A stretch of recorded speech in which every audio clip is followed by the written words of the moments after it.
Welcome to a new edition of the Neon Jazz interview series with prolific, legendary jazz double bassist Ron Carter. His long career has been full of originality, and it's been quite prolific. He holds a jazz record with more than 2,000 albums to his credit, and he's played with the finest to ever grace music. Cats like Tommy Flanagan, Gil Evans, Lena Horne, Bill Evans, B.B. King, and he was very influenced by his time on the bandstand with both Miles Davis and Eric Dolphy, along with many others.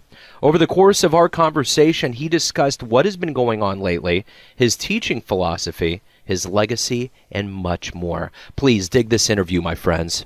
Mr. Carter, thank you for taking some time out. It's an honor to speak with you today. Thank you. I'm going to go ahead and start off here and ask, what has been going on lately? Well, it's snowing in New York again, man. Serious snow again. Wow, I thought they were done with that. Well, we hope so, but I guess December decided to not show up until February, so we're okay. Okay, that's good. I'm working, I have a concert next week with Javon Jackson and Billy Drummond. We did a record for Chesky Records for Javon's latest CD, a three-person CD with me, Billy Drummond, Van Drums, and Javon. It's some really wonderful music with the Chesky sound, and I think that it'll be another important milestone in Javon Jackson's recorded career. Another good thing to have him notated as being done very well. So let me get to the beginnings of your life in Fern Hill, Michigan. Talk to me about your childhood and how you got to a point where you loved music, loved jazz, and that was going to be your future. Well, it's a little more complicated than that. The teacher came in when I was 10, 11 years old to our grade school and decided that she was going to start an orchestra in this little black school in Ferndale, Michigan. And she bought some instruments, laid them on the table, and said, "Okay, Justin, take your choice, and whatever you pick, we'll learn you how to play it, so to speak." So I picked the cello because it had a nice quality of anything else on the table, and decided that this was for me. And then you moved to Detroit, and you get the double bass. How did that migration from the cello to the double bass happen?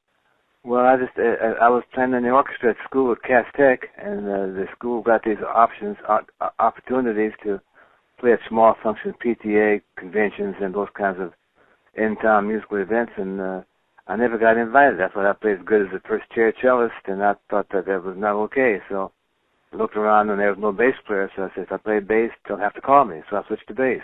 So when you were a kid, was it always music, or did you have any other dreams that you wanted to go after? I was a pretty decent athlete, but music seemed to be the thing that rung with me, so to speak. What was it about the bass, that sound, that lured you to it? I know you picked it, but what has it been about the bass that's been so alluring to you? Well, at the time, it was that all I could play some music because the school I thought was not being racially fair to me. So it wasn't the bass in and of itself that was appealing. It was the opportunity to play music. Later on, as the more I played the instrument, the more I felt that this was ultimately my calling, and there were so many things I could learn to do that I hadn't had a chance to fool around with before, and I was enjoying the experience. Right on. So let me jump to the Eastman School. Once you finish your time at the Eastman School, you move on to have gigs with Chico Hamilton and Jackie Byard. What were those first experiences like for you?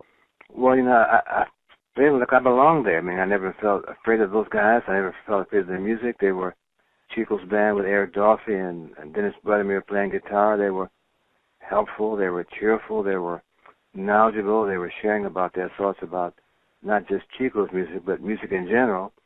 And of course, Jackie Byard was a walking history of the piano, and that's my first experience with someone who had that kind of in-depth knowledge of the instrument, who could play it at a moment's notice. It's a great experience for me. In the beginning, were you nervous when you got on stage, or was it just like putting on a good pair of shoes? I thought I belonged there, so I didn't get nervous at all. Speaking of Eric Dolphy, the envelope that he pushed was monumental. What did you learn from being around a creative force like that? Practice is important. Eric was practicing the flute or clarinet all the time, and he never seemed to get enough of stumbling on ideas that he would stumble on while practicing skill level of things to try to translate that idea to the jazz setting. A very important experience for me. And then Miles Davis and the quintet, what did you learn about being a part of that outfit? Every night is a great chance to play some great music. Don't miss it. So what did you learn over the time as a musician? How did that experience help you grow as a musician? The more music you know, the more you trust your musicians on the bandstand with you. The more I trusted Herbie, the more he trusted me, the more I trusted Tony as to where he was in the song. The more he trusted me to play the right changes, to agree on that, the more Miles got there and played the tunes at different tempo every night, but another way to see how each song has its own specific flavor at a certain speed. But to play Wayne's compositions and see how he evolved as a writer and how his songs evolved in the band, those are all 8 or 9 great experiences for me that I still try to relate to today.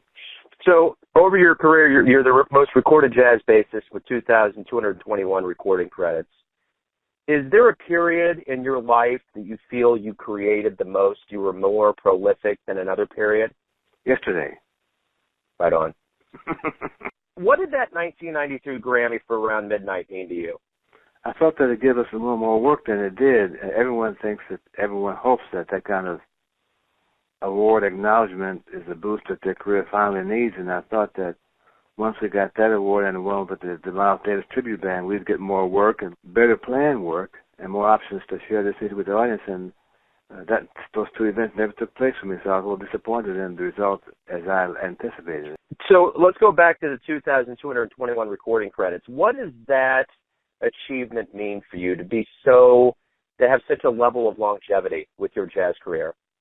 Well, again, I made 3 records this year already, so I think that says I'm still able to have some gas in my tank. Right on. And I'll be a hard guy to erase. So since we're based here in Kansas City, you were in the 1996 film by Robert Altman called Kansas City.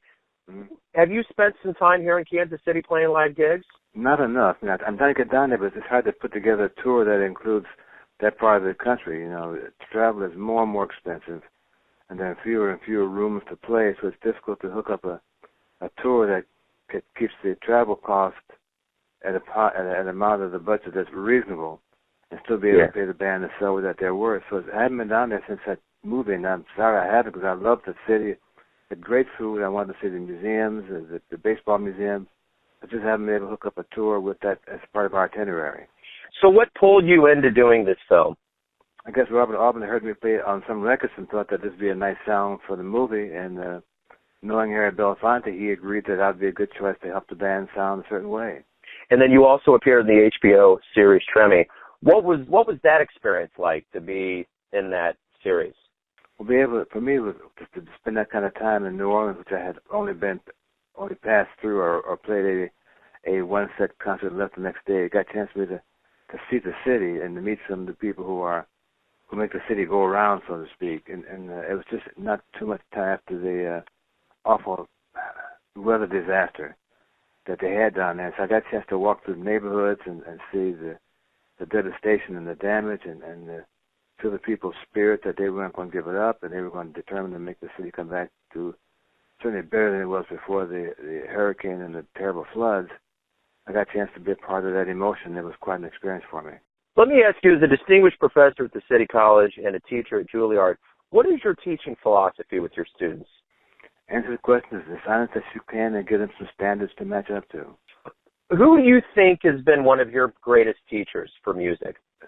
They're all important. Every night I go to work, it's like I'm going to school free, whether it's with Devon Jackson next week, whether it's Billy Drummond, the same gig, whether it's Russell Malone or Donald Vega, whoever I happen to be on the bandstand with. They are open and warm and sharing of their musical nods and concepts, and for me, it's a chance to see how my values stack up to theirs and adjust as needed. So, again, I'm going to school free every night, and I love it. So let me ask you this. You've played with what the world would consider every jazz hero, most jazz heroes that are out there. Who, for you personally, would you consider your jazz heroes? They all are. And if I pick one person, the other 12 would be very upset. So that's the kind of question I kind of always try to slide by if I can. But, you know, we never see us as having that title. We just see us as musicians who are trying to play some creative music. So I'm better with the definition. Is there anybody else that you would like to play with? As I established in that previous question, you played with so many people over the years. Is there anybody that's on your radar? I'm still trying to check Ahmad Jamal, who I heard is living in Florida now, and I'm trying to get him in my sights to I have to share that music of his. I have to find out what that feels like. I have to see if I can help him create another view of music and harmony and chords and sounds and choices and tempos, and I'm anxious to get my hands on him. So he's on my list as the number one priority right now. What's the greatest thing about waking up for you every day? I have a chance to say hello to my wife and pick up the bass in that order of importance. Let me ask you this. It's a general question, but it packs a punch. Why do you love jazz? It gives me a chance to express my feelings without needing any words. Do you have any projects or anything that's on the horizon? I know you said you had 3 albums that you produced. Is there anything that's coming up for you? Well, I've had a pretty busy November, December, so I'm trying to take off the next 3 weeks to kind of let my mind rest and not worry about the best notes so much and not worry about the tunes, just to kind of do things that are pretty far from music, changing light bulbs in my house, going out buying a ladder and fixing some stuff in my house, and just things that are pretty far away from the pressures and the strains and the responsibilities of playing music all the time. So I have no projects right now because I'm trying to avoid that. I need a rest, and right now this is my rest period, so I have conceived nothing but what's the width of the next light bulb I need for my wall and my ceiling. Let me ask you this. The world has their perception of who Ron Carter is. Your family does, your fans do. But who do you think you are? A student of the art, a scientist of the bass, and a person who loves humanity. Last question. Want to ask you, Okay. in the annals of jazz history and your prolific, beautiful career that you've laid out with such great music, how do you want the world to remember your contribution to jazz music? Well, my first thought is that I'd like the musicians I've played with and sometimes played against to think of me as a good bass player and a terrific friend. I'm happy with that kind of tombstone greeting on my people who work by my grave marker. Beautiful. Ron, thank you, sir, for all the music, and thank you for your time today. There's more coming, and thanks for playing the music and loving it. Thank you very much. Thanks for listening and tuning in to yet another Neon Jazz interview series, where we give you a bit of insight into the legends that have given us all that jazz. And thanks to Ron for his mastery, history, graciousness, and all of that music. If you want to hear more interviews, go to Famous Interviews with Joe Domino on the iTunes Store, or you can visit theneonjazz.blogspot.com for all things Neon Jazz. Until next time, enjoy the music, my friends.